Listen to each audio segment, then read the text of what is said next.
So I call the meeting to order of a regular meeting, the Marin Wildfire Prevention Authority for May 7th, 2026.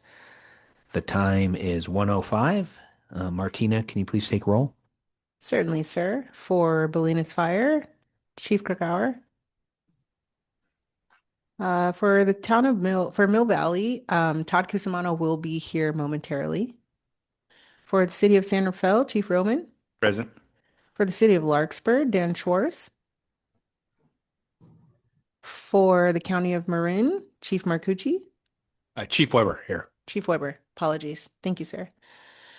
For Inverness, David Briggs. Here. For Kentfield Fire, Chief Pomey. Here. For Marinwood, Eric Drakeson. Here. For Muir Beach, Chief Gove. For Novato Fire, Chief Peters. Here.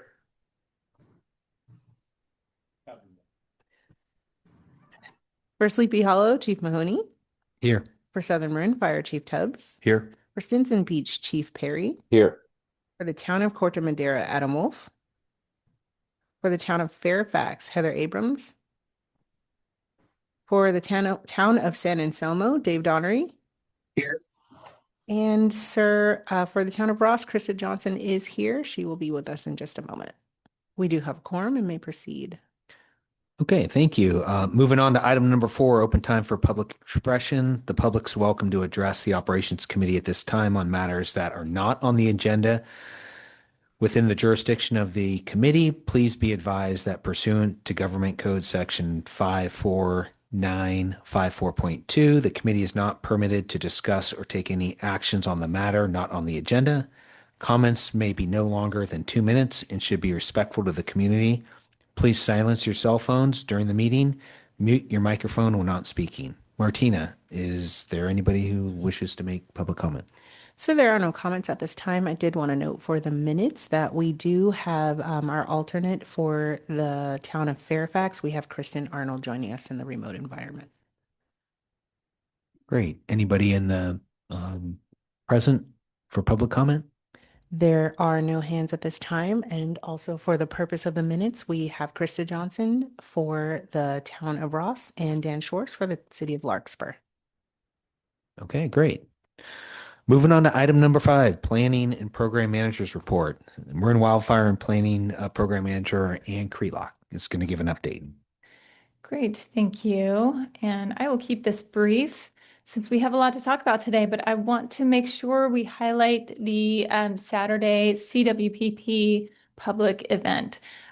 Big thank you to many folks in the room who helped pull this off.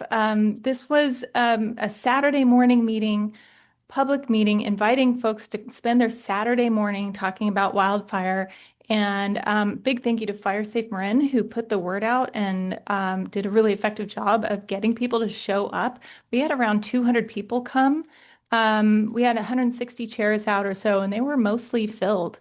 And then we had a lot of folks standing around, including our member agencies. So big thank you to all the agencies and to Marin Belvedere for being out there with us on Saturday.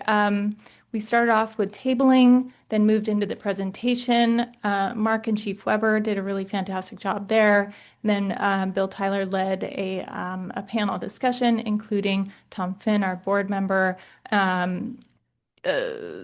Nick Brubaker. Thank you, Nick Brubaker with OEM, and then Mark and Chief Weber, and had a lot of great questions from the public. We compiled them all.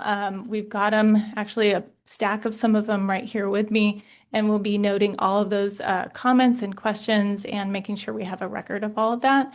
Then we'll be taking another look at the CWPP, given those comments, see what we might want to incorporate or think about or explain better, et cetera, et cetera. And then we'll be working with all of you to go to your councils and boards and think through how to work with them and adopt this CWPP. So that's coming as well. All of those documents, the overall document, the zone-specific and Tiburon and Belvedere documents, and all the technical appendices are all available at marinwildfire.org. There's a big banner on the homepage, and if you click on CWPP link that'll take you to the page. We've got a story map that's really fantastic. It really explains the approach and all the different themes that are used in the CWPP. And then there's an interactive map that's open to the public where they can click on their evacuation zone and see what the priorities are relative to other activities within their priorities, their evacuation zone. So it's a great resource. We had really positive feedback from the public on the story map, and Jacob Dadman, who's one of our vegetation management specialists for a little while longer, who presented that, and a lot of good resources. So please, if you have members of the public looking for more information, we've got summaries that we can share with you and your staff to help explain it. And you can also direct them towards us in that project webpage, and we can help you out with that. But exciting event, and big thank you to everybody who showed up and tabled and spoke on mic. Is there anything you want to say about that? Yeah. Okay, great. And then one other thing I wanted to note, we still do field trips as frequently as we can. Last time we went to San Rafael Hill, and San Rafael Fire staff killed it. They did a really great job with their presentations. Really good information sharing. We just want more people to show up. So we'll continue trying to reach out, sometimes we go door to door, knocking on doors in the neighborhood where a project is, trying to get people to come out and see the good work that's being done. We co-hosted this with, of course, San Rafael Fire and the Ecologically Sound Practices Partnership. So big wins all around. The next one will be the Greater Mill Valley Field Break. And I think that's the end of my report, since we have plenty to talk about today. Happy to take questions, though. Yeah. And do we have a timeline on the CWPP when we think we would be bringing that before our governing boards? Yeah, summer, August is what we've been talking about. Okay, thank you. Yeah. We can have some additional meetings with stakeholders because we're going to create some templates, some language, some things to help agencies draft staff reports, etc. So we'll be reaching out about that. Any other questions from the committee? All right, we'll go to public comment. Martina, is there anybody online? I see no hands at this time, sir. Okay, and I do not see anybody present.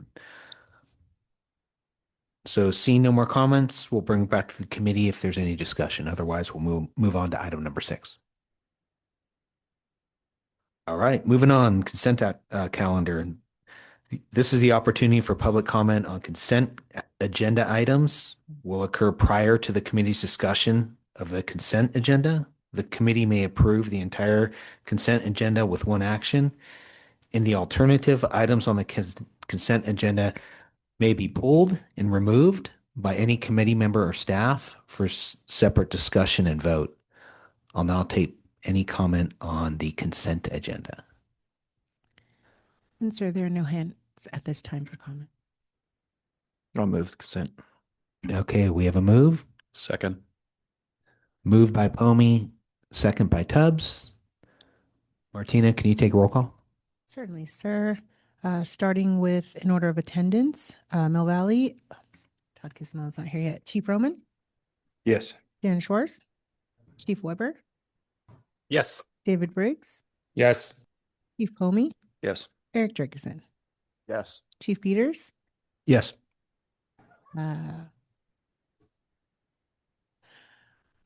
Chief Mahoney, Yes. Chief Tubbs, Yes. Chief Perry, Yes. Kristen Arnold, Yes. Krista Johnson, Yes. Dave Donnery. Yes. Sure, that is a unanimous consent for those present on the consent calendar item. Okay, great. Thanks, Martina. Moving on to item number 7, action item is the draft fiscal year 26-27 work plan and budget. And Ann, I'll turn it over to you. Great, thank you. So what I'd like to do today is give you a quick update on things that have changed since last time, or conversations that have been had since last time we met. Invite the ad hoc subcommittee to fill in any gaps and provide your perspective. We'll probably dig into JPA-wide proposals, kind of revisit some of those questions that yet to be answered, where we want this committee to provide input. We'll do that first. And then I want to revisit the zone proposals because there have been some changes since last time we met. I'll just run through very, very high level what we have right now. And then we'll talk about next steps and actions for today. Does that sound okay? All right. So this, just to revisit, this is the process that we've had from the beginning. This is the slide that everybody's sick of seeing because I show it every time. So we start back in December, ATC meets, Operations Committee meets. We start working on, at the Operations Committee, electing the chair and vice chair, creating that overall strategy and approach. And then we move into February. ATC really gets going in terms of submitting proposals. Operations Committee continues to meet. We try to get our JPA-wide proposals in, at least in draft form during this time, so we have a better idea for what the core budget's going to be. In March, we're working really hard to get zone-specific proposals in. ATC and Operations Committees are both meeting regularly. We get initial drafts for all of the zone proposals, at least in theory, in March. And then the end of March is the deadline for getting those proposals in. In April, we are working a lot of ad hoc subcommittee meetings, especially in April. ATC is still going through and finalizing what they'd like to propose. And this committee is working on kind of reviewing those proposals and thinking through what makes sense and what you would like to see and if this reflects that. And then we presented kind of the first half of the work plan in draft form to the board, just so that they're not inundated with too much information in May. And then we start finalizing things now. So the Operations Committee today will be just taking a high-level view at where we are, digging into where we still want to provide some input. And then I'll take that input, make edits, work with your staff to finalize this work plan, which is right now in draft form. There are typos, there are omitted things, there are places where it says 25-26 instead of 26-27. We'll get all of that worked out before the board sees it in May, on May 21st. So that's kind of where we are. The overall budget numbers have not changed. You've seen this slide many times. We're looking at the total projected revenue, and then we do the math from there. So we've got a 2.5% CPI. The core numbers have not changed since last time you took a look. So these are the core budgets in kind of the middle blue area. And then this is the same breakdown you've seen before. Those local and DSpace numbers aren't going to change. The core numbers could change depending on how the conversation goes today. But this is the same slide you've seen previously. And then the JPA-wide proposals, nothing here has really changed since last time you reviewed things. But we have had various conversations, especially at the ad hoc subcommittee level. So I want to maybe take a moment and review where we are on the JPA-wide, just what's listed, and then dive into the questions that still remain, I think, with some of these proposals. So the operational cost, that has not changed. It's down a little bit from last year. Genesis Ladris AI, that has not changed at all. Same cost as last year. Fire side, the change is really more related to additions, the grant program, et cetera, in that budget item. The data-driven wildfire risk framework is the work that we've done previously on modeling. That's not included here. The GIS program development, that program is off and running, and we're cutting about 10,000 this year. We're going down to 90,000, but that program supports all of our metrics and dashboards, et cetera.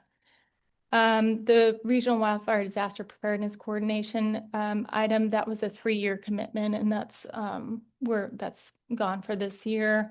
The resident grant program, that we've had a lot of conversations about that, and many of you know more than I do about the details of those conversations. But just briefly, some of the conversations have been around contracting with Fireside the platform that supports the inspection program and automating some of the grant program for a savings of kind of time and effort and staff time. And there should be a new, potentially a new interface for the public to see where they are in the grant application process. So it's a more transparent and more automated.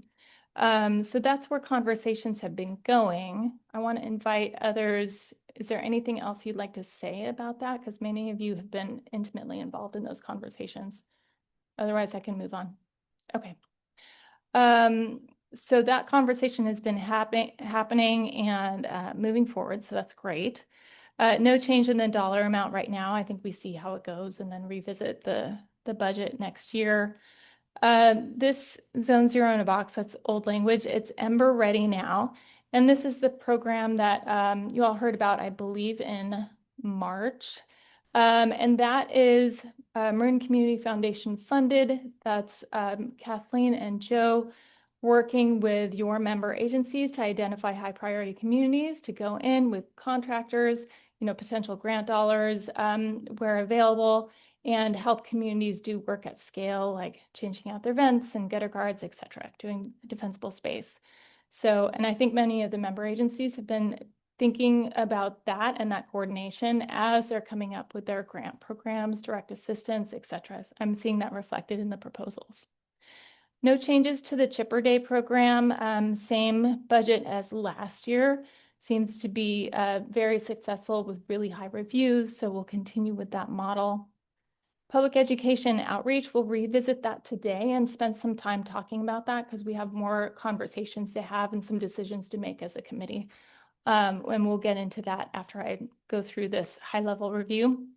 The communication coordinator, I'm going to note that that was originally proposed by Jean Bonander and Mark and Pam Kuhn as a proposed position under Marin Wildfire to help support communication, coordinate with Fire Safe Marin, do a lot of the things that we don't have the time or expertise internally to do, such as maybe help put on a CWPP event potentially. And the ad hoc subcommittee has talked about this position, both in terms of maybe it should be part of Fire Safe Marin's responsibilities, or maybe it should be Marin Wildfires. And I think right now the ad hoc subcommittee has landed on suggesting that it be part of Marin Wildfire staff. So I'll invite ad hoc subcommittee to add to that if you'd like in a moment. Ember Stomp, that would be right now the suggestion is every 18 months, so the next one would be in May, and there are rollover funds from previous years that would go towards this because there was outside funding involved. So $75,000 put aside for that. Data-informed decision-making, these are the three items we talked about. Metrics, ad hoc analysis, so as-needed analysis by Willow Labs, et cetera. Metrics is the dashboards, using the data that we collect to display online publicly what we're doing and how much we're moving the needle. And then an initial small-scale CWPP update with some of the things that came up during the CWPP development, any new data, things like that. Let's see, environmental compliance and monitoring, that would include one new exemption per zone, plus a whole bunch of support for existing projects and some monitoring efforts that would help with some grazing projects. 2 vegetation management specialist positions that work under Marin Wildfire and help support projects, contracting, GIS, et cetera. Some additional funding for the coastal Marin fuel reduction projects because we have environmental compliance for 2 years and it'll expire. And we don't yet have environmental compliance beyond that. So how do we front load that work and use it while we have that environmental compliance in place? And then the last item is Fire Foundry fuels crew work on existing projects. That is something that Marin County Fire has coordinated as an opportunity to use Fire Foundry at a discounted rate in each of the zones on existing projects. So with that, I want to ask the ad hoc subcommittee if you have anything else that you'd like to add about any of those. And then I think we spend a little time hearing from Bill Tyler and talking about public education and kind of the question, around whether or not $1 million is going to get us what we want, or if we should consider some other amount for that line item. But ad hoc subcommittee folks, what did I miss? What would you like to add? No, I think you covered it, Ann. I think the only thing that we were missing a little bit is what Bill's going to present of what will the $1 million, what are the deliverables for that $1 million? So I think that'll be helpful. Right. And in your packet, so you have a staff report and you have a number of attachments. You have JPA-wide proposals and one chapter for each of the zones. In the JPA-wide, you're going to see an updated information about public education, including scope of work items and kind of a cost range for each of those items that Bill provided me. And so I was able to add that. So you can refer to that attachment if you'd like to follow along as Bill presents this information. Thanks, Bill. Thank you. Operations Committee, appreciate the opportunity to address you again. We last spoke to the ad hoc committee on April 20th. Ad hoc was provided a scope of work that they had reviewed. We went over some numbers, and then I understand there was a request back for Fire Safe Marin to share information about what would happen if $1 million was the budget allocation. So I'm going to cover that for you now. Just some quick background. Our existing contract expires on June of 2026. We did have an initial agreement in 2020 when the MWPA was formed. That agreement was revised in 2023 and had 2 one-year extensions that were agreed upon mutually. Prior to 2026, annual work plans and budgets were always developed and costed out by Fire Safe Marin. The 26-27 scope is aligned with the new strategic measures that were developed by the MWPA. Fire Safe Marin provided the costs for the scope of work by program, which I shared with you at the ad hoc meeting. MWPA decided to assign $1 million to the public education draft budget. We did request that the allocation remain flat from the year previously. And then MWPA added a communications coordinator services at $200,000. So the 2027 proposed scope, just to, at a high level, remind you, there's 4 programs of work. Develop in coordination of new and existing Firewise communities, support residents in the implementation of defensible space and home hardening, professional training and education programs for strategic partners, and community events. When Marin Wildfire went through a costing process, we landed on 1.3 as the cost for providing those programs at the level that MWPA has come to enjoy and expect. So how do those dollars work out? For Fire Safe Marin, the staff and the production team, which we're calling the people, that is close to $1 million on its own. And if we were to reduce that number, it would cause strain on staff, and it will limit our contractor, the work that we have them perform for us. We also have required business expenses. That's around $61,000. And then the program expenses that would be spread out over those 4 programs is $240,000, almost $241,000. So that's the total of $1,300,000. So there's this sheet that you can see on the right-hand side that was given to you. Was this the one that you just handed out, Ann? Do they have this in their packet? That information is added into the proposal. So that document isn't in there, but the information from it is included in the proposal. Okay. And we can take a look at this closer if you want. But essentially what we've done is we've costed out each proposal, and there is a range. The lower range represents basically the people and the production team only. The higher range is if you now put in deliverables and things that we actually will create and then distribute, printing costs, other sorts of things. And those are enumerated out by the bullets there. The way we built this cost allocation is through a time allocation methodology, which means we distribute the costs across all of the programs. So the staff and the production teams that contribute to each one of those have and shared infrastructure costs are identified. And then each program is priced at the cost of its contribution to the overall model. So reducing one is not going to be proportional.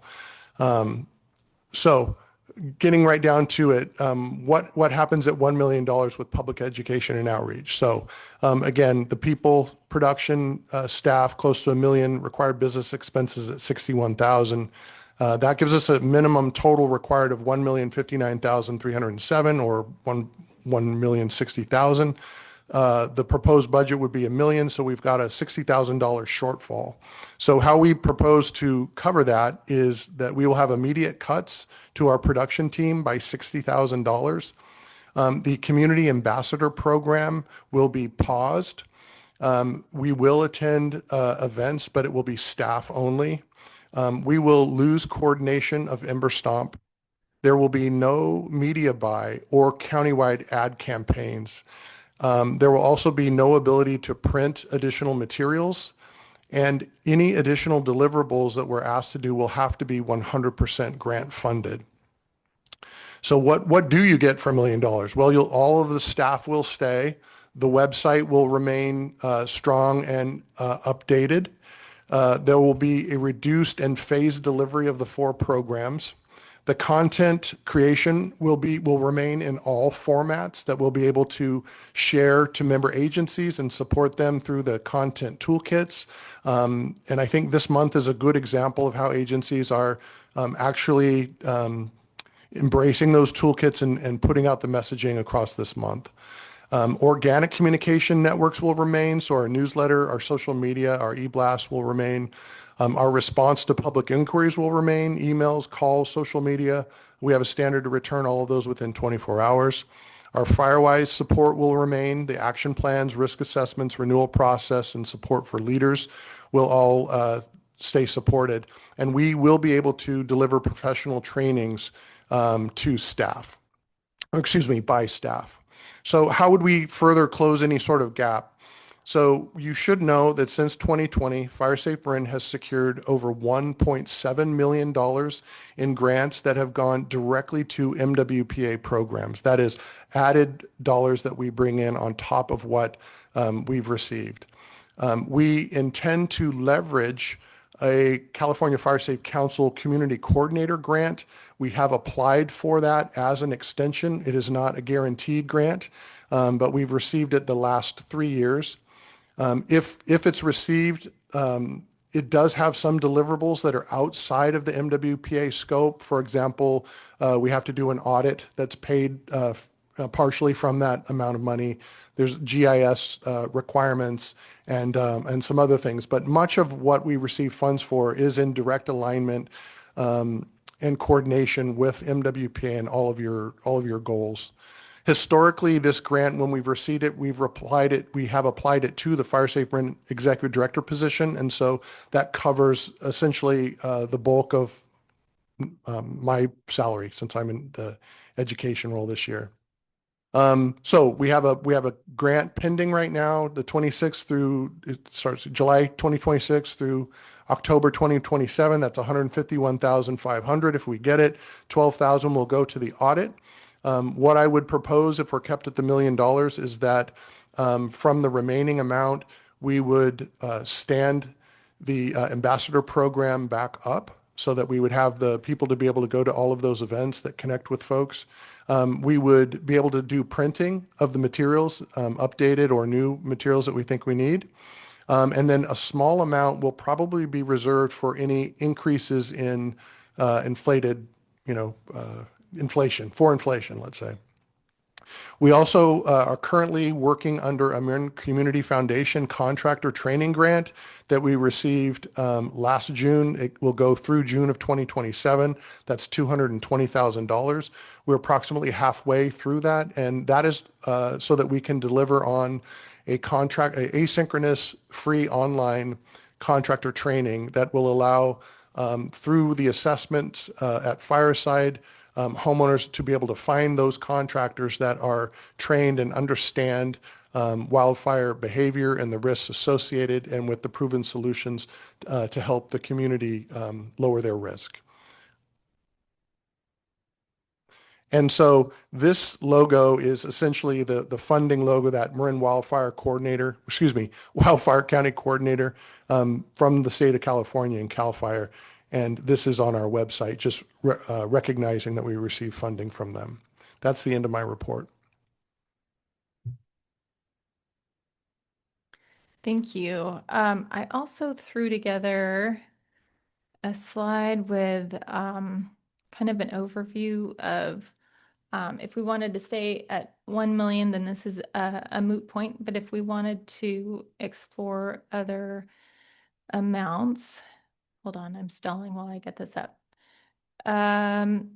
This is what it looks like, divvying up that additional dollar amount per zone. So just taking these zone percentages, if you added, you know, $100,000 to the budget, 150, 200, 300, this is how much would come out of the core for each of those zones with those scenarios. So just. Yeah, and I'd just like to make a comment about this. I think this is one way to look at closing the gap. I think that there are other ways that historically MWPA has closed gaps on projects that they felt were important. There are reserves that are available. I think that the board likely is having a strategic planning process coming forward, the entire MWPA board, and they can have conversations around the different types of projects and maybe landing on a proper funding level as a percentage of the whole that would allow us to then target and retool what our plans might look like going forward. For example, an average of like agencies spend around 5% as an example. Then obviously there's a range, could be a little lower, could be higher. But we feel that the entire 1.3 is really what is needed to be able to deliver the kind of quality that will bring people and move them to action. That is what we've been asked to do under this scope. It's tie the goals of education through these programs with this funding to move the new measures that are brand new this year. And that is also what's special about the scope of work, is that it is tied directly to that. So any other public education items that you see agencies bringing forward may or may not meet those measurements, or may not have been designed in that way. But this specifically has been designed to do that. I would also say that, with a budget as large as MWPA has, that it doesn't necessarily mean that you have to proportionally take from each agencies, because some agencies have, sort of less amounts that they receive. And it may be better use of your time to look into those programs that single agencies have carved out from public education, because that's about $340,000 or so. And ask yourselves, are those public education requests out of core, is that the kind of thing that will benefit the entire Marin community or not? I also know that there are a lot of unspent funds that agencies have been allocated that is sitting there. And I would just say, let's put some funds to use in this area. And that would allow, again, the board to talk about what they want to do with unspent funds going forward. So just some food for thought there. So from here, we can pause and have a discussion, and then jump back into kind of a review of where we are with proposals. And I can provide a overview of the zone proposals, but I think it'd be useful to have a discussion here with the Operations Committee. Any questions? Yeah. Yeah, Bill, first, thank you. Definitely a presentation much more in the flavor of what the committee's been asking for. So I really appreciate that. I just want to make sure I understood what I was hearing and what I've seen so far you were providing a set of services, and you gave us a slide that said, we can't do this anymore for $1 million. That's how I interpreted some of what you presented. Is that correct? That you're sort of It was, cuts you the ask make? was, yeah, the ask was, what can we do with $1 million?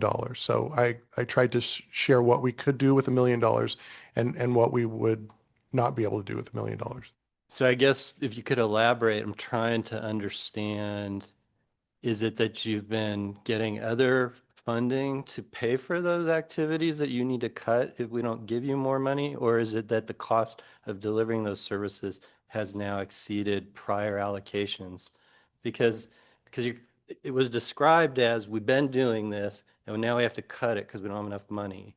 So I'm trying to understand why we don't, what happened? Like how'd the cost grow so much for something we were already funding at a lower amount? So I'm just, Last year's budget was 1.278 million for Fire Safe Marin's scope of work. thank you. That's why I was a little And confused so about. their costs haven't risen. It's the request to try To to cut trim back. back. Okay, Mhm. thank you. Yeah, I was a little confused about The that. $1 million takes us back to the 2022 budget cycle. Okay. For clarity on that, so you were provided a scope of work. You developed the budget for the scope of work that was $1.3 million. Then came back and said it needs to be $1 million. And so that's what we're seeing. I mean, I would compare this to hiring a roofing contractor, asking them to re-roof your house. They give you a price that's $40,000 and you say, I only want to pay 30. What $10,000 of your roof is going to leak? What part? I think that's problematic. I stand behind the fact the importance of Fire Safe Marin. I apologize I haven't been here for all the conversations over the last few months, but the intent was develop a scope of work. Fire Safe Marin would respond to that with a price. I still think this is one of the most, if not the most important aspect of what we're doing, is reaching the people that have to make a change. I think we had some really good conversations on a smaller offset, organic conversations around time to look at things, and I think that offsite is a good place for that. But it concerns me the reduction to Fire Safe Marin and what we're trying to achieve. And as there are less fires and less smoke in the air, there's less interest naturally, and that happens with any disaster. And I think this is an area we need to prioritize. You got more questions? I don't want to, can I just get a clarification to what was the role of the MWPA staff and or some committee in reviewing Fire Safe Marin's proposed scale down to $1 million? Or is Fire Safe Marin making the judgment? Because, I would view the breadth of services from Fire Safe Marin as a menu and would want to make sure someone on this side of the table weighed in on if you have to scale down, these are the best ways to do it. Yeah, I hear what you're saying, Dan. And given the compressed timeline that we had right now, this is just what I asked Bill to provide is what are the pain points? What would we lose?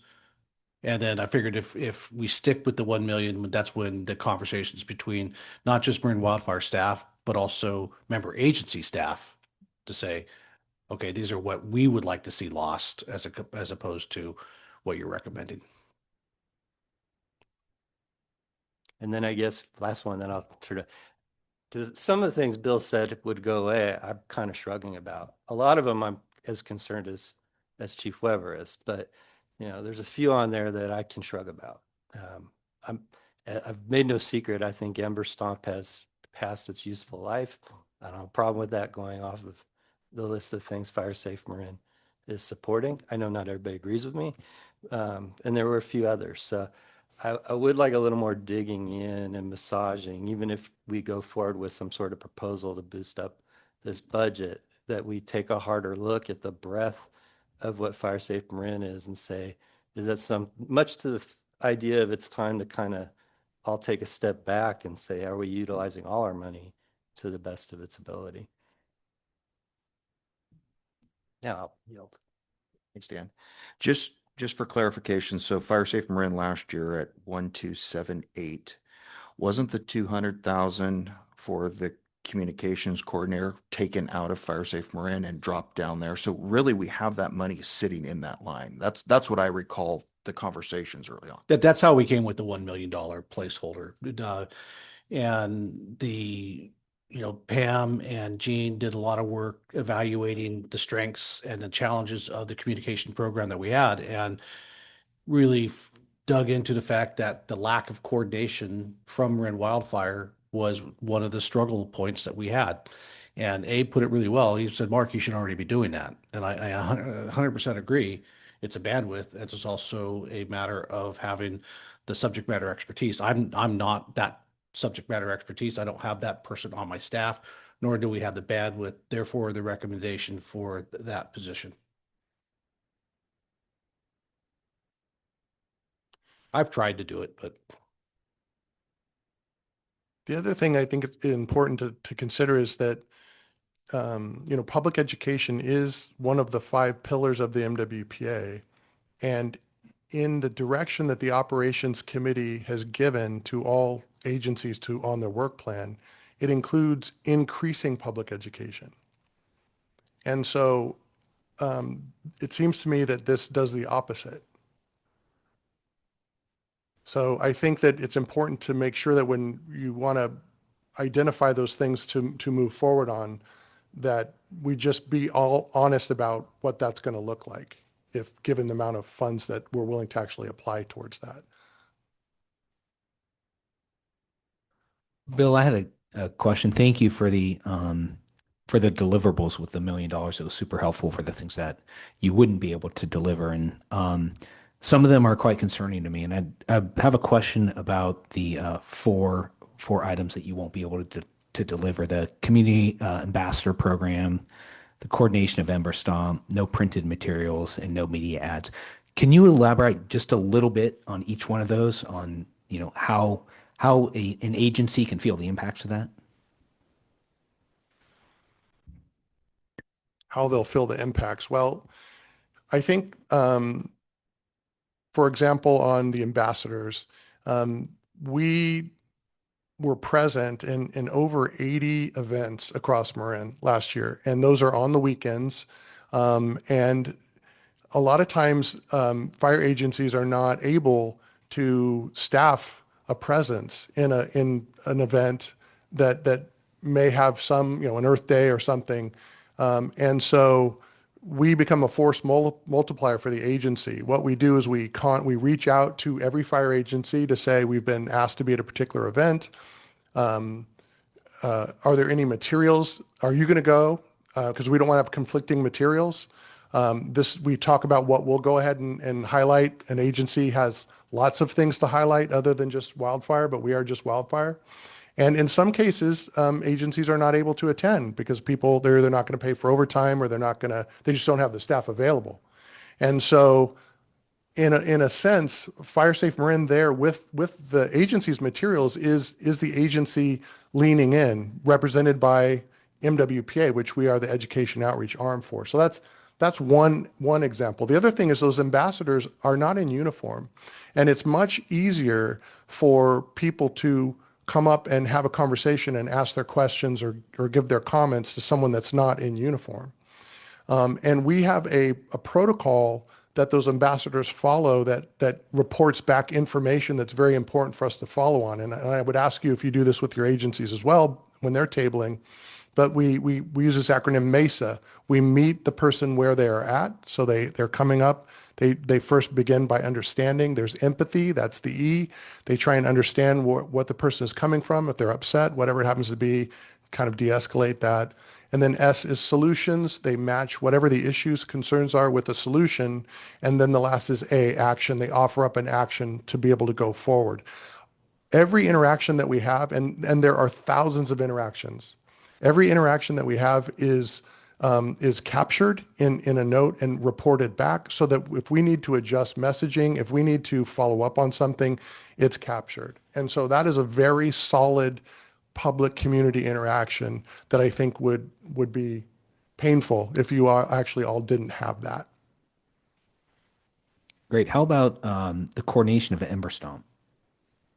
Yeah, I mean, it's a bandwidth issue, honestly. If we're going to be redeploying our staff into all of these places to try and hold up the programs at the level that I explained, we do not have the capacity to do Emberstomp. Emberstomp is a big lift, even if you have outside assistance with that.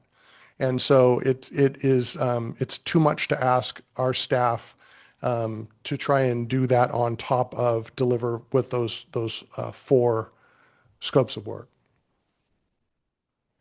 Sorry, and the last two, the no printed materials and no media ads. Can you just elaborate? Yeah, so the media ads has gone up and down depending on what the critical messages are that we're trying to get out, but it's been up to about $200,000. And so what a media ad is, a purchase ad is that we go to the IJ, and it's not just the IJ, there's other mediums that we enter into, but we go and we plot out an entire year's worth of messaging. So whether it's opening your report, moving it out, a red flag, whatever the thing happens to be is all plotted out over a year. That's important to do that over a year because you get a lot of discounts, at least 20, possibly 30% discounts when you purchase across all these different mediums.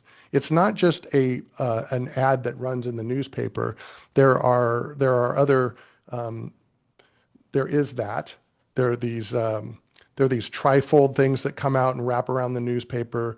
There are banners that show up at the top of when you get the electronic versions and you get that weekly newsletter or daily newsletter that it shows up in. There are direct email blasts to over 50,000 contractors, to you can select out realtors, that sort of thing. There are special magazines that show up during the month, whether it's focus on, seniors or focus on, women at work and other sorts of things. There's some credible opportunities to be seen across, the entire Marin. And it's important to have a constant, steady presence that people recognize what's going on. And we always are forward first on MWPA. And we've also, I don't know if you've noticed since I've taken over here, is that everything is co-branded with all of the agencies. So every time you see anything from FireSafe Marin, you're seeing MWPA, you're seeing all of the agencies forward. And so if you were to, say MWPA was to try and do that on their own or use an agency, you might go through a broker to make those purchases because you don't know actually what you're purchasing. So you'll lose some funding there. And then let's say you want to run a spot and you want to do it in July and you contact them in May. Well, that spot may not be available because all of the ads were purchased out, previous in the year. So that's an example of that media run. The printed materials is we wouldn't have funds. I showed you where it would be allocated. So we'll run out of all of the incredible materials that have been developed in both English and Spanish that we can deploy. Those items still remain electronically, so you can still send them out that way. They can sit on your websites and whatnot, send them out through email blasts or whatever, but the hard copies would not be reproduced. We will go after grants. Don't get me wrong. I mean, we've asked MWPA, will they please go after grants for us? And those are, like I said, the first thing I would do is restore the ambassadors and I would restore the printed materials. And Krista? Krista, Town of Ross, thank you, Bill, for your presentation. And, from a small city's perspective, we really rely on FireSafe Marin for your fantastic website. We link to it. When we're talking to folks on the phone, we encourage them to go to that website. I particularly enjoyed, I think, over the last couple of years, FireSafe Marin has offered a kind of a coordinating function around the people that serve as PIOs for the agencies, and we've really taken advantage of that as best we can. So there's in providing that material that we push out in our e-newsletter, we very much enjoy that. But having said that, I think in our community, I mean, in addition to all the FireSafe Marin stuff we get, and we have our community reads, we have a very high open rate for our e-newsletter. We try to have Chief Mahoney have a nice column every couple of months. We also have, in the county, this robust Marin Master Gardeners, right? So they're putting out information all the time about fire, vegetation management and stuff like that at your house and design. So I think that there's a lot of different, Fire Safe Marin is not the only one that's pushing out information. We're doing it locally. Yeah. And our residents really, I think there starts to be some saturation for our residents, and what they really need is that local push from people they know or people that are influential in our little community. And they really, I think they're also getting at changing behavior is that personal in-person touch from the DSpace inspections and in some the chipper days. That's how this, and when we're talking about going out to renew this at the ballot, it's harder for people to understand all the stuff that they see from Fire Safe Marin and the value of it when so if we so I'm comfortable with the $1 million. I'm really looking forward to learning more about what that $200,000 for a communication person for this agency, what that's going to get us, what that's going to do for us. And I think we're going to have a conversation about that later on this meeting. Right. But I'm comfortable with the $1 million for this year. And I think next year would be, if we really find that there's some holes, that's something we can look at next year. But I'm comfortable at $1 million for this year. Thank you.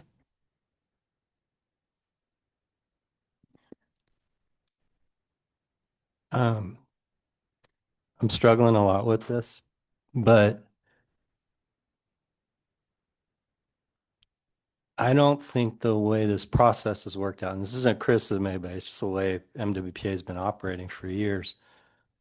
I don't think this process has been a healthy one to inform this decision. I strongly agree with Chief Weber that it's time to take a step back and have practitioners and fiscal managers both looking at, are we achieving what we set out to do, and are we using money in the best way possible?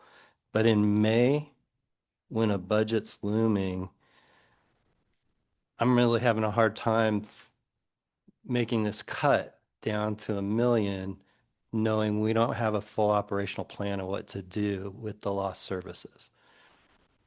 Last year, I believe it was last fiscal year, we pulled from one of the fund balances to reconcile a need. And I think I heard Bill actually suggest maybe that's an option. I would actually be comfortable doing that with a commitment that we're going to develop a proper strategy about how we're doing outreach and touch to the community, because I agree 100% with everything that Krista just said about the need for local touch, and a big supporter of it. We've invested heavily in our agency with that too. But that said, we have to get this tax renewed. And I think we have this blurred message going on of who's providing what and how it's being funded and what's getting done. And I'm not sure that there's a full understanding and awareness by the voters of what they're going to get asked to renewed. And I think we're at that critical point this year. So I could find some comfort if the staff has some suggestions of ways to find some one-time money to bring this budget back up. Because I'm also, I will tell you, I'm very uncomfortable with the idea of taking money out of the local distributions to cover the gap. So I would want to find a different way to do it. And of course, what I'm proposing is just a one-time solution. So we'd have to commit to fixing things this year so it's sustainable going forward. I hear what you're saying, Mark, about you might need somebody on staff if there's a lot of pressure for coordination of communication. I'm a bigger fan of maybe whether it is Fire Safe Marin or something else. I think you go and you get a consultant who helps you build a strategic plan that identifies all the resources we already have in all these different agencies and how we could coordinate them before we go out and hire an in-house person to do that. I'm comfortable with that. We do have a strategic plan now, a communication strategic plan that was published and we finalized it in 2022. And that's actually task number one of the communications coordinator is to update that communications strategy. On the topic of the one-time funds and of the strategic reserve, Chief Pomey's the one that brought it up last year, and we did the evaluation, and we came to a policy decision that our restricted reserve was $900,000 bigger than it should be. And we made a budget decision to move 300,000 of that to West Marin because we had the governor's exemption to get work done in West Marin. So that leaves 600,000 in that strategic reserve that we said that we felt we should spend down. Completely with you. I would want to only consider this as a one time. I think there's still a lot of discussion that needs to have about the communications coordinator, because we actually paused that conversation when the ops ad hoc said, hold on a second, let's put it into Fire Safe Marin. And then we had, okay, well, maybe not, maybe we should have it. So I'm good with not making that 100% decision now. I've got a well-written position description that was put together by Charlotte Jourdain, Pam Kuhn, and Jean Bonander. So if we could, if I'm hearing things properly, keep the 1.3 for Fire Safe Marin, have the 200,000 for a communications coordinator, and have that as a, if approved later on. And if it is approved, we could pull in from the strategic reserves, and then that and then it would be the communications coordinator that would have to do exactly what you're talking about. Do that analysis, work with staff, and put us on a path forward.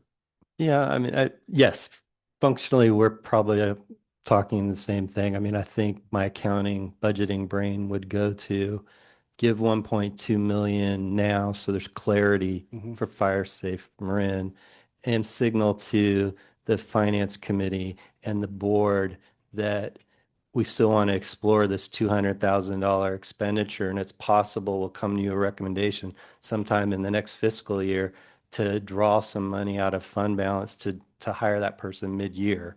I mean, that's another, that's probably how I would do it in my agency. We're getting to the same place. I want a little more, if we're going to move forward, I think Fire Safe Marin, same thing I said last year, we were pretty animated about we're upping the budget. Fire Safe Marin is recognizing May's terrible for this conversation because people need certainty so they can hire people or let people go or whatever they have to do. So, I think Fire Safe Marin needs some clarity on, well, how much money are you really going to give us? Because then that means Bill's got to go have hard conversations with people if it's $1 million. I'm comfortable with the approach you're recommending. But I do think it has to come with, let's take a look at it. I think there's a lot of redundancy out there right now in communications, and we have to make a commitment to identifying that so that stops. And the other thing, sorry, it's a little off topic, but whenever we start talking about media, you look around the room at the average age in this room, and you look around the room at the board meeting, at the average age in the board meeting, we're all the wrong people to be talking about media plans and media buys. We have to figure out who's voting and how we hit those people. And I definitely know media buys on the radio and wraps around the newspaper are pretty useless for anybody who's under a certain age. So my staff that does communications has beaten that into me, and I've accepted that as reality and truth. So, but I recognize the way you're approaching it makes all of us happy. It makes everybody on the board happy because that's how they like being communicated with. So that's food for thought that I do think we need maybe some professional advice about. No, I do appreciate that and all that you're saying. Just so to clarify, there is a ton of electronic across, because kids are younger people, I should say, are all on, their devices. And so there's just a ton of social media across all the platforms that's also landing as well. We just don't talk about that as much. Dan Peters, Nevada Fire. I just want to speak, excuse me, as part of the ad hoc committee, and Todd could weigh in. We were presented with this deficit as a coming from the JPA or taking from basically Fire Safe Marin. And after the conversations happened, after we did trim down the JPA last year to fund the West Marin projects, we just basically, the consensus was we didn't want to cut that anymore. We felt that was the priority over Fire Safe Marin. But that being said, we also didn't know what Bill would be able to deliver for $1 million. And I think to kind of be faced with that decision at this late in the game is not really right. Going back to our conversation the other day, these operations meetings I think need to happen a lot earlier so we can kind of have an idea of what direction we are. And as you said, we facing renewal, Fire Safe Marin's scope might be changed because of the renewal. So we have to, those are the kind of things I think we have to take into account. But I would be not for taking money out of the JPA, but I would definitely, like Dan said, support either from reserves or one-time money so he can do what he needs to do and then reevaluate what Fire Safe Marin's role truly is.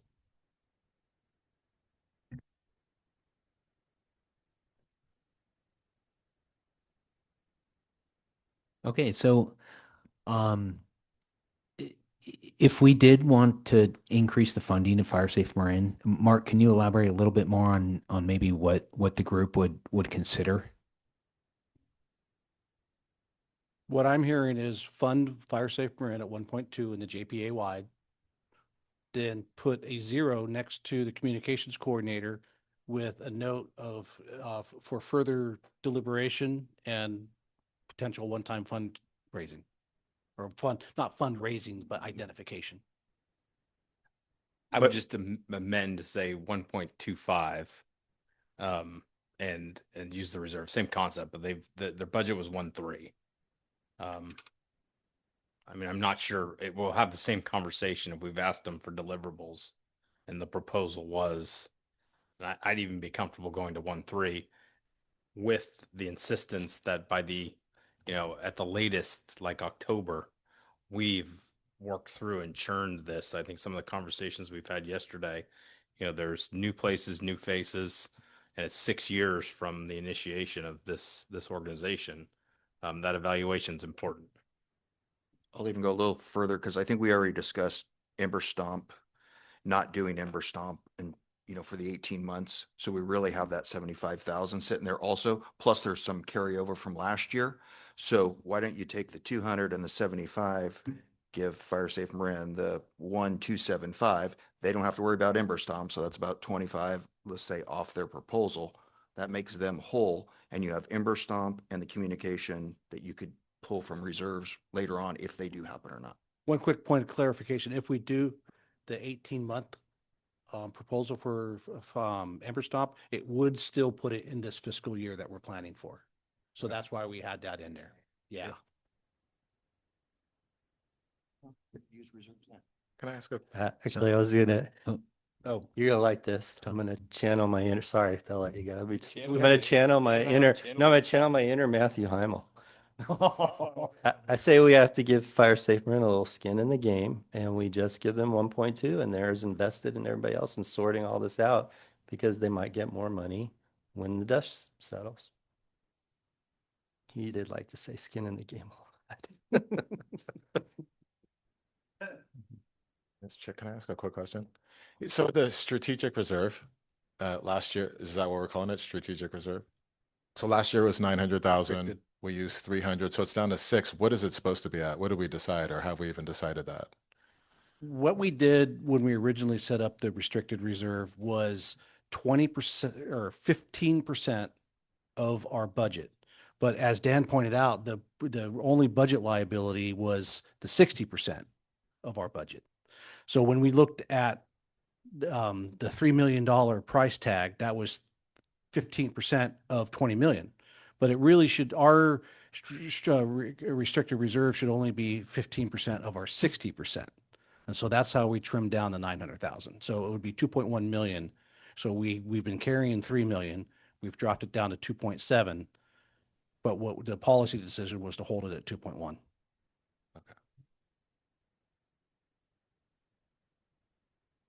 Krista? Just a follow-up question. So you said that's your restricted reserve. Do you have other Do you have other reserves? Do you have emergency reserves or?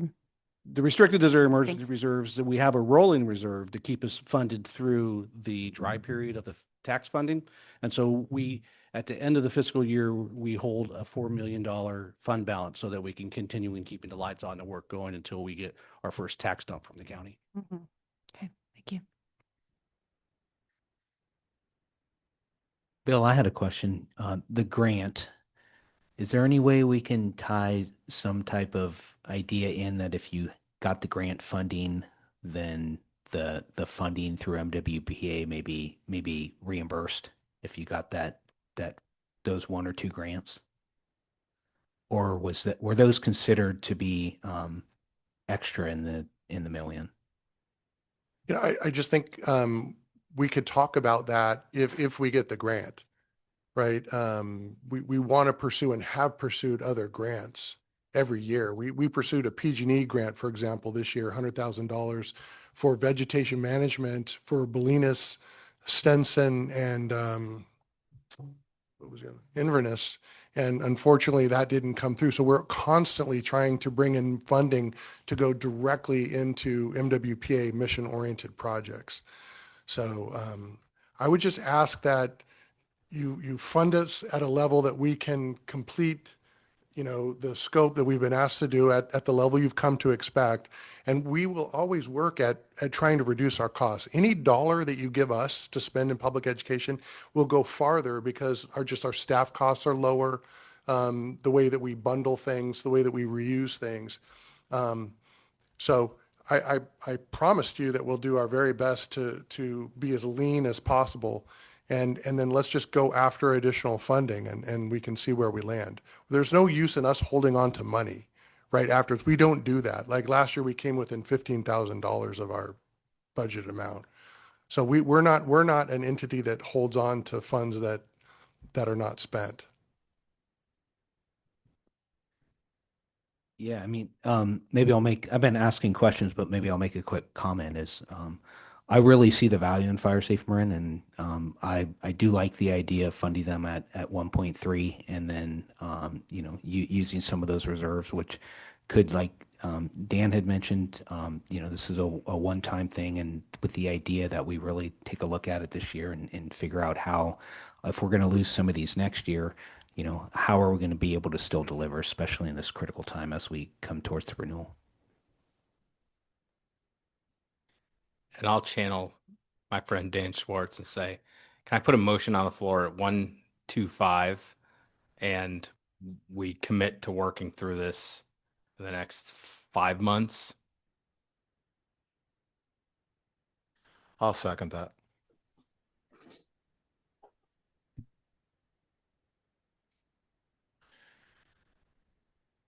But with that said, just going back, sorry, I missed part of the conversation. What is our time frame on the communications coordinator then? So is it the same time frame, or because that's kind of key to this discussion?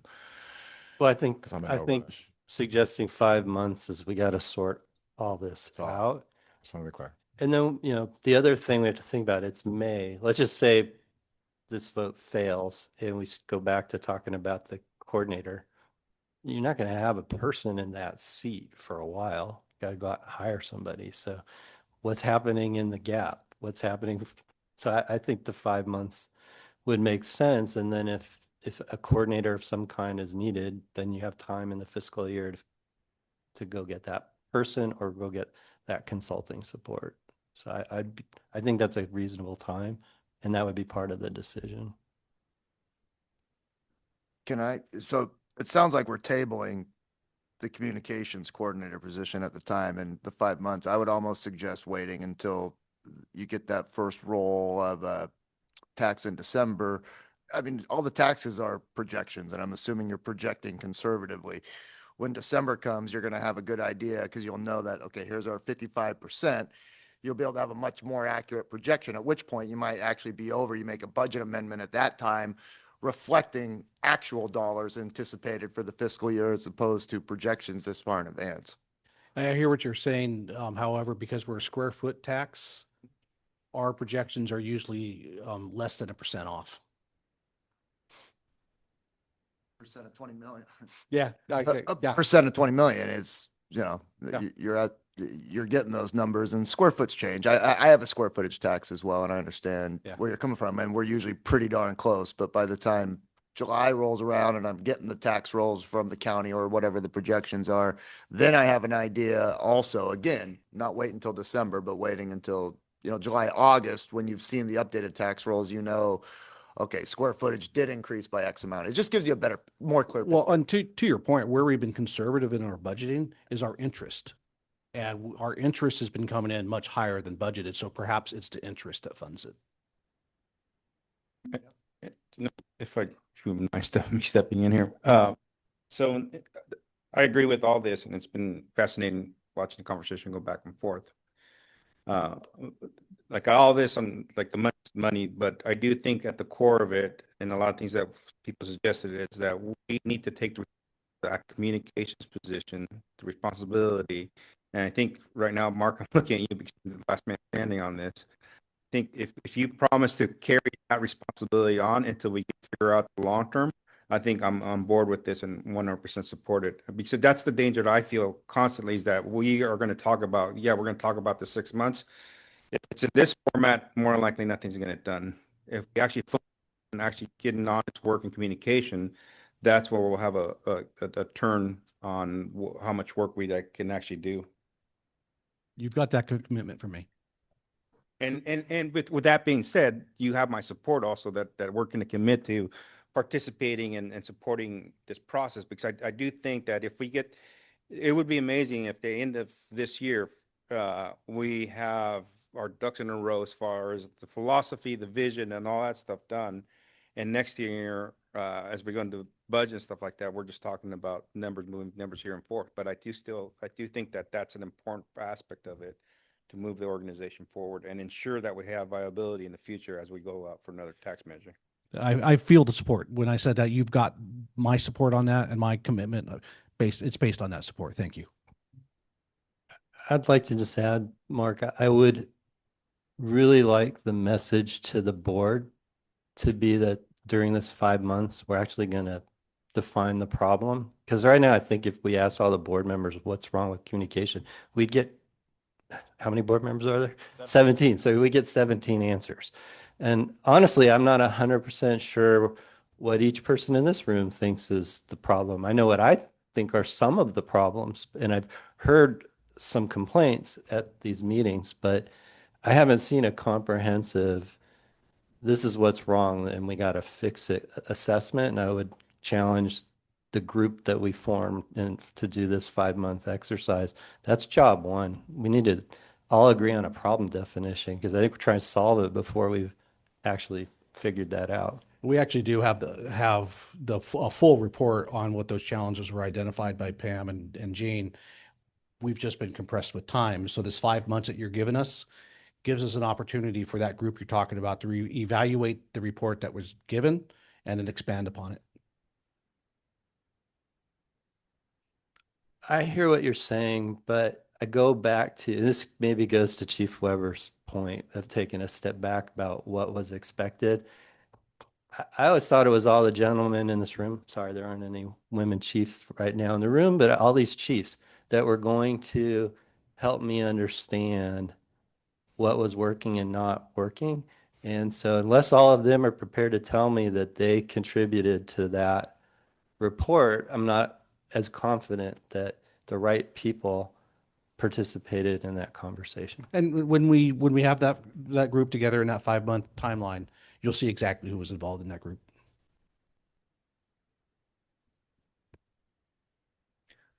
Okay, so Chief Weber, can you give your motion one more time? Just to make sure we all have a good understanding. A motion on the floor to fund Fire Safe Marin at $1.25 million with a commitment over the next 5 months to work on what I'll call kind of the communications piece collaboratively. I have a question though. And Dan has a question. Does that mean we need to find the 5? Because The 5, the there's committee. 1 million and it's the 50. Do we need to find 50 somewhere? We'll trim 50 Well, out of this dude somewhere out of the JPA wide. Okay, as long as we've all understand. As part of the vote, I just want to know where the 50 is coming from. Chief, I'm in budget mode. I just have a question. Yes.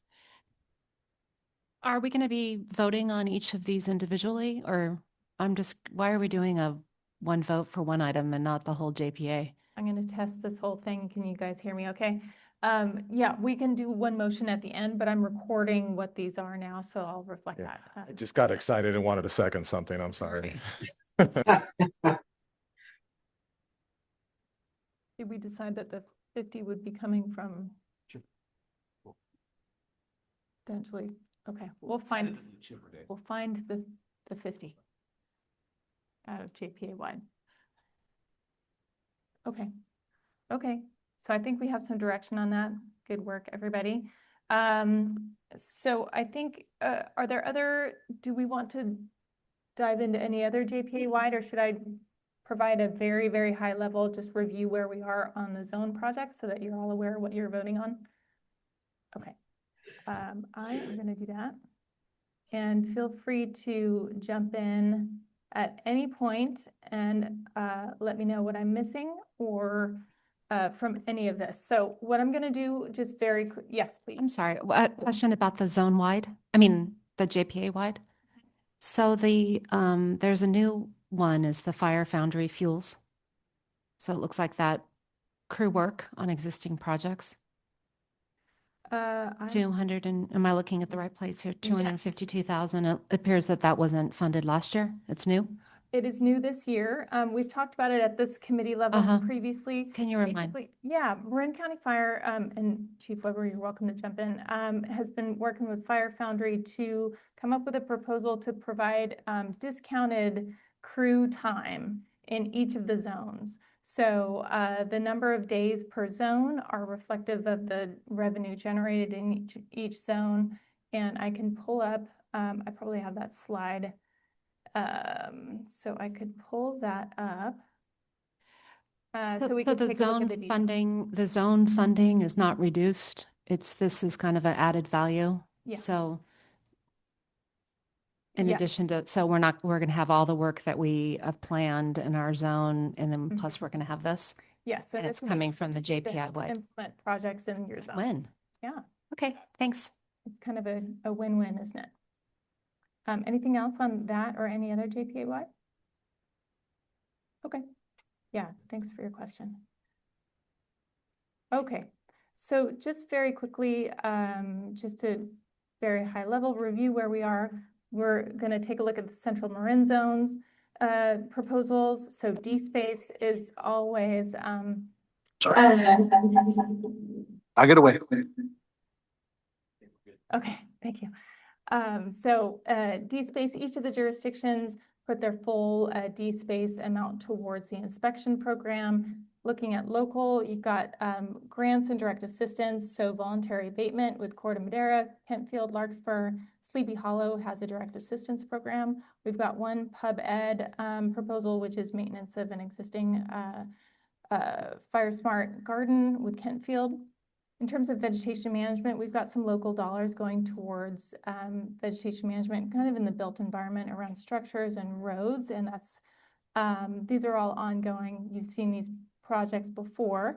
One new item is staff for project implementation, and that's a shared position between Fairfax, Ross, San Anselmo, and Sleepy Hollow. So that's the wildfire preparedness coordinator position.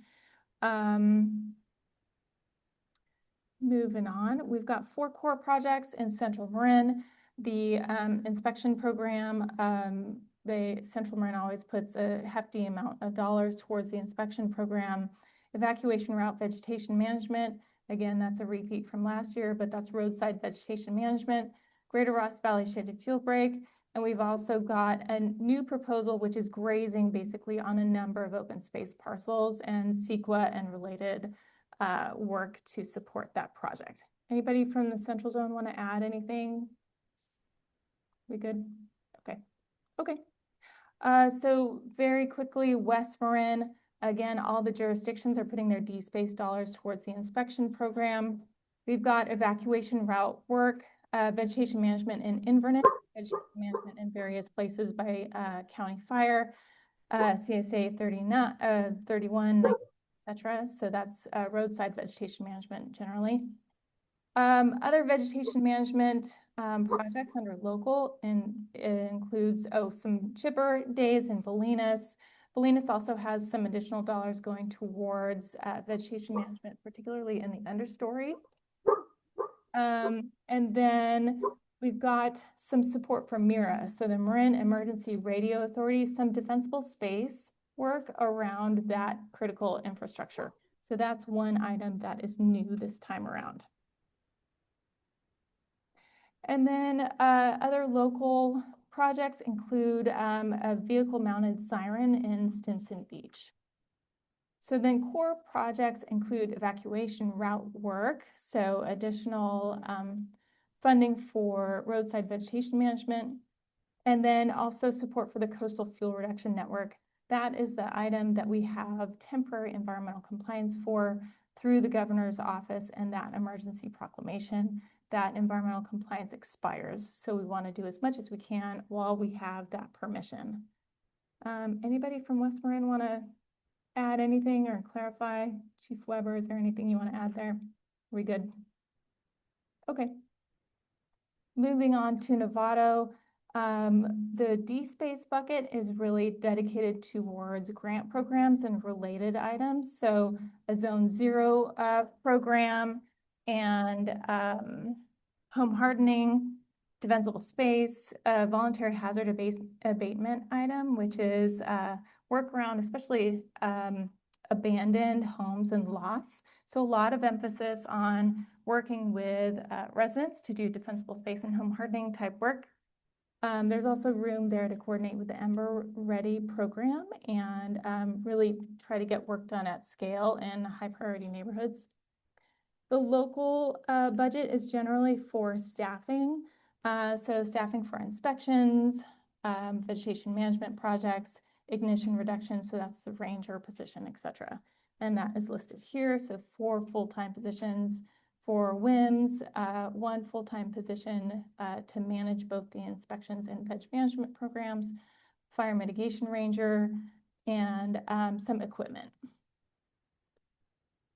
Core includes additional funding for staff, vegetation management specialist and senior grants, additional dollars for a couple of these grant programs for indirect assistance programs, some work along roads, vegetation management along evacuation routes, and fire roads also, and public education, including support for Fire Smart Gardens and also Novato's public education program. The core, continuing with the core, we've got vegetation management projects. Most of them are continuing and not new. So we've got support for the eucalyptus removal at Valley Memorial. Right now it's a restoration of a wetland as much as anything. The eucalyptus are gone and now native plants and compliance with the California Department of Fish and Wildlife permit, making sure that the native vegetation is thriving. Continued maintenance of Ignacio Valley, Novato Open Space, Marin Highlands, Novato Bahia, Marin Valley Goat Grazing, and the Greater Novato Shaded Fuel Break. So additional implementation there. Is there anything that I missed, Chief Peters, that you want to add about Novato's proposals? No. Okay. That's good. Okay, sounds good. So Santa Fe, in the D-Space category, we're looking at so staffing for a number of different positions, 7 different positions, and you'll see this pop up in multiple buckets. So some is coming from D-Space and other buckets as well. So, and then in addition, dollars towards the Defensible Space Program. Public education includes the Santa Fe's public ed program and also some direct assistance for residents, home hardening defensible space. We've got Marin Woods inspection program contribution here too. And then in the local dollars, more dollars towards funding for staffing for vegetation management and project management staff, and the ignition reduction program, which is Ranger. Public education includes their public ed program and landscape maintenance, so this fire smart garden maintenance. So continuing in local, we've got several vegetation management projects. There have been some changes here, so maybe I or Chief Roman can answer questions about some of the changes. The Fire Hardened Trails pilot project is a look at using trails as kind of mini shaded fuel breaks, so vegetation management in the Harry Barbier Park. Southern Heights Ridge Fuel Reduction is a new project which will require new CEQA. So that's at the southern end of Santa Fe. So working on that CEQA plan with Panorama, with our consultants. Santa Fe Small and Responsive Projects, those are small scale hazard tree, invasive vegetation activities in the built environment. Landscape restoration has to do with planting native plants after you've done fuel reduction work. So what kind of plants would you like to see in place? Deer Valley Fuels Reduction Project, that's the project that was covered through an initial study mitigated neg deck last year. Vegetation management in that part of the project area has not started yet, so that will get going. Santa Fe also included an additional line item for environmental compliance to supplement the environmental compliance JPA-wide proposal, so additional funding for bird surveys and other activities. And then city park risk reduction, this is new as well. So this is taking a look at city parks and the non-landscaped areas and reducing fuel in those non-landscaped but overgrown areas. Marinwood also includes local dollars towards vegetation management in and around homes and the built environment. And then in the core world in grants and kind of related items, we've got residence assistance for defensible space and home hardening and additional staffing dollars towards the ignition reduction and veg management and the inspection programs. In veg management, we've got maintenance of existing projects like the open space fuel reduction work. We've got the flashy fuels project, which is grazing, prescribed herbivory. We've got the Santa Fe, San Anselmo fuel reduction zone project. That dollar number is low because we've got rollover from the existing budget that will be used. And then Santa Fe Hills fuel reduction project, that's the other component of that initial study mitigated neg deck. And so more activity there. There's been a lot going on Santa Fe Hill this year. That'll continue. Critical infrastructure is an item looking at infrastructure related to pre-fire, during fire, and evacuations, and then post-fire. So taking a look at infrastructure there and what needs to be maintained or upgraded, make sure it's operation ready. Under core, also alerts and evacuations. So a campaign to get people signed up for emergency alerts, raise awareness around that. A lot of work around evacuation as well. So evacuation route vegetation management, that's continuing. Evacuation planning and implementation. This is a newer proposal. This is looking at evacuation planning and hiring a consultant to do work to really make plans for specific areas within the Santa Fe zone and dig into the traffic studies and how to get people out of their neighborhoods and onto Highway 101. And I've got the details here if anybody wants to take a look at it, and it's in your packet. Safe parking guidelines, that's parking boxes and taking a look at those windy roads and how to get first responders in and people out. Fire roads, Santa Fe Fire Road Management. This could include vegetation management or other activities along Santa Fe's fire roads. Data tools and modeling, that's silo plans, so urban conflagration and fire pathways modeling, and really expanding upon the pilot project in the Santa Fe zone. So that was an optional item as a JPA-wide proposal. Santa Fe really wanted to dive into it. There wasn't a huge appetite to take that on yet as a JPA, but it'll be interesting to see how it goes for Santa Fe and see if that sparks interest for others as well. Is there anything either Eric or Chief Roman that you want to add to anything there? Okay. Southern Marin, so we've got a lot of proposals here too. Within the D space category, so staffing, vegetation management specialist, fire marshal, deputy fire marshal, inspector, Mill Valley D space, also staffing dollars. Muir Beach D space, staffing for the inspection program or dollars for the inspection program. Vegetation management, that's work in the built environment, especially around homes. Within local, also support for the inspection program, alerts, so emergency notification and education around the sirens and reaching out and to residents who hear them and mapping that and all the outreach there. Vegetation management includes community fuels management in the built environment, vegetation management program equipment, so several member agencies are funding equipment as well.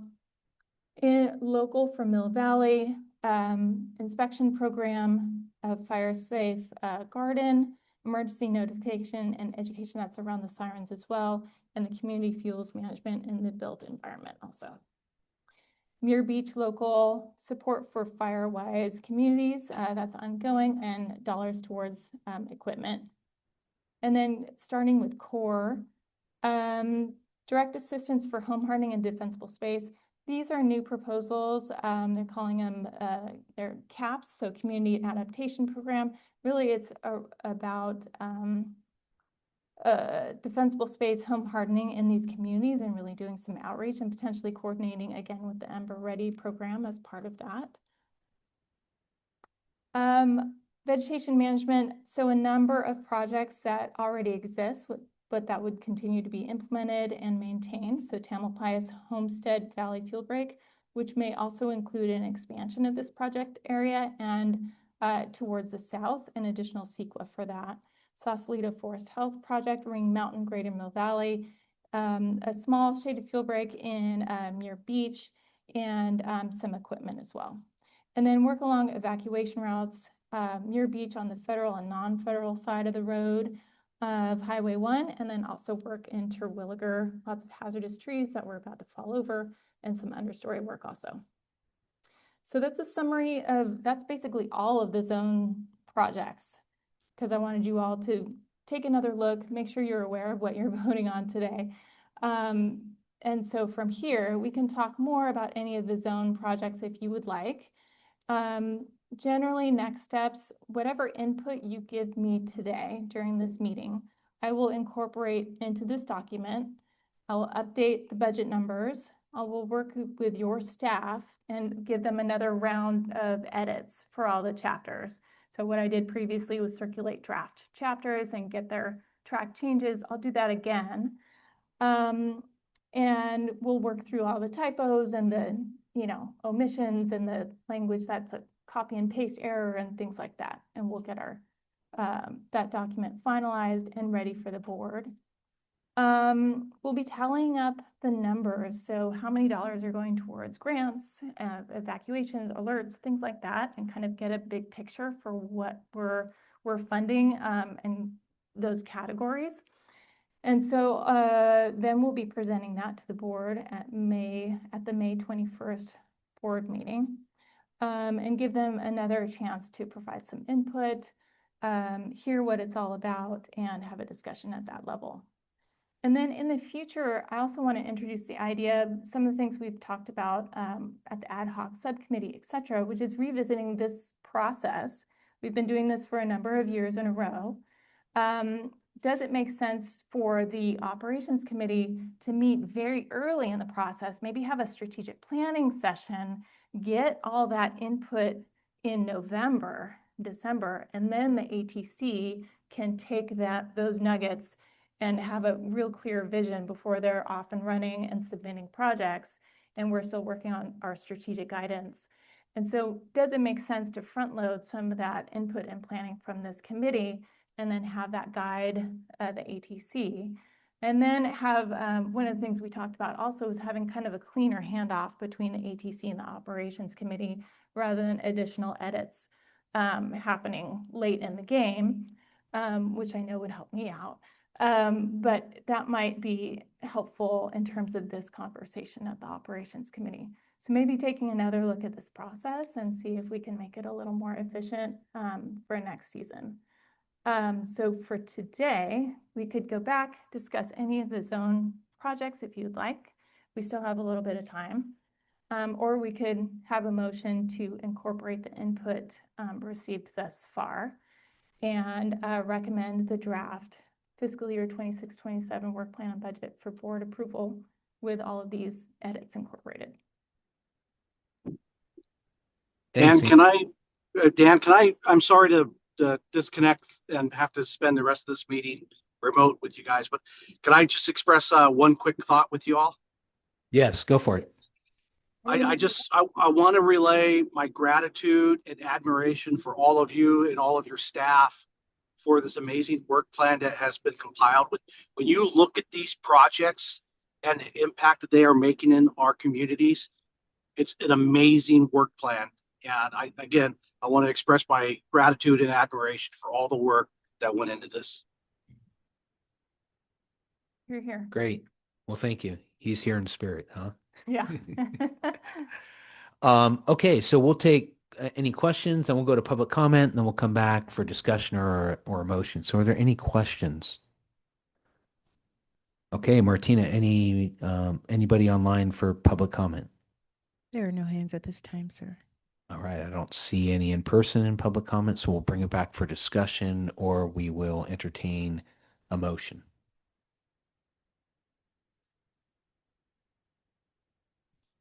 Chief, I don't have discussion necessarily on this, just on the next steps and kind of what you were talking about, the process between ATC and ops. I would still encourage and support trying to get a joint meeting together with everybody and getting them in the same room. I think would definitely help towards the communications and the clunkiness of how it is, and doing that early in the process, as you kind of laid out, even pre-holidays, I think would make a lot of sense.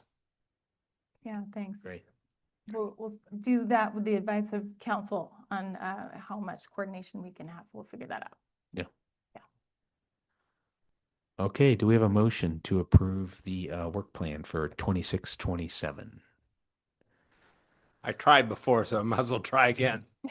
With the amendment as discussed, move the motion to adopt the work plan and budget. Okay, we have a motion to move it. Before Dan gets back, I'll second that. We have a second. Martina, can you take the vote? Certainly, sir. Starting with in order of those present for Mill Valley, Todd. Yes. For the city of Santa Fe, Chief Roman. Yes. For the city of Larkspur, Dan is not in the room at the moment. For the county of Marin, Chief Weber. Yes. For Inverness, David Briggs. Yes. Kentfield, Chief Pomey. Yes. Marin Wood, Eric Drakeson. Yes. For Novato, Chief Peters. Yes. For Sleepy Hollow, Chief Mahoney. Yes. For Southern Marin, Chief Tubbs. Yes. For Stinson Beach, Chief Perry. Yes. For the town of Fairfax, Kristen Arnold. Yes. For the town of Ross, Krista Johnson. Yes. And for the town of San Anselmo, Dave Donnery. Yes. And it looks like Dan will not make it for this vote, but the motion does pass with majority approval. Perfect. Great. Thank you. We'll move on to item 8, committee reports. Do we have anybody online at the ATC committee that would like to provide a report? And it looks like we may have, Todd, I don't see your hand raised. we do have Chief Lando. Let's see if I can bring him over as a panelist. Chief Lando is on his way, sir.